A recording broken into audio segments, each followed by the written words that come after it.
By focusing on biblical godliness, we benefit in this life and the life to come.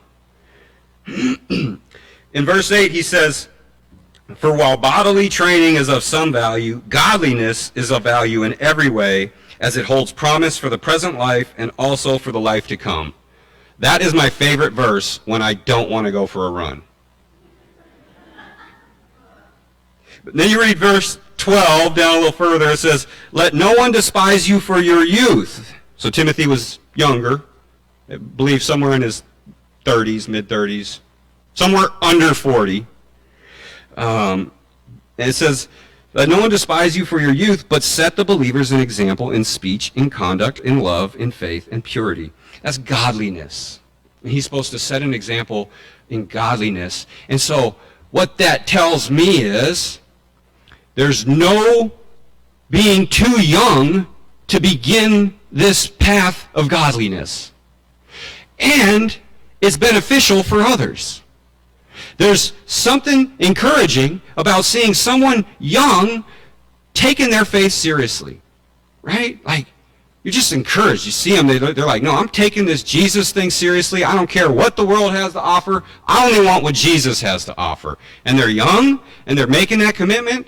It's like, yeah, they're setting an example for us.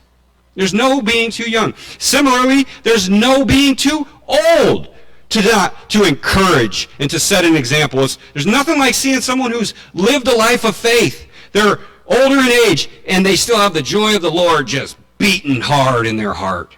It's super encouraging. We're all to do what Timothy is told to do here. Sure, this was written for him as a leader, but that's because Timothy needed to be acting this way, because hopefully the church was going to follow suit. And so hopefully we, the church, are still going to follow suit. We're to sponge up what Paul's telling Timothy here. And what did he tell him about godliness? Some of it is all through this letter. Some of these things that are mentioned here, Paul says in verse 1, "Put these things before the brothers, you will do good." But some of these things are listed: being modest, having self-control, being sober-minded, respectable, not being a lover of money, not being addicted to alcohol, being hospitable, being kind, not quarrelsome. In a nutshell, being above reproach. Most of that was in chapter 3 we looked at last week. And above reproach simply means this: nobody can come and say, bring a charge against you. Oh, you're real good, you go to church, you dress up real nice on Sunday morning, but all week long you're yelling at your kids and beating your dog, right? That's me. No, I'm joking. Totally joking.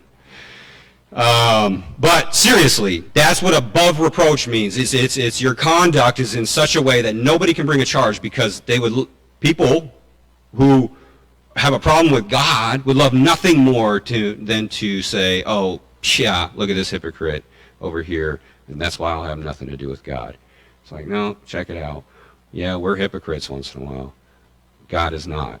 Don't blame us. Don't throw the baby out with the bathwater. But still, we are to set an example, and for each other, to encourage each other,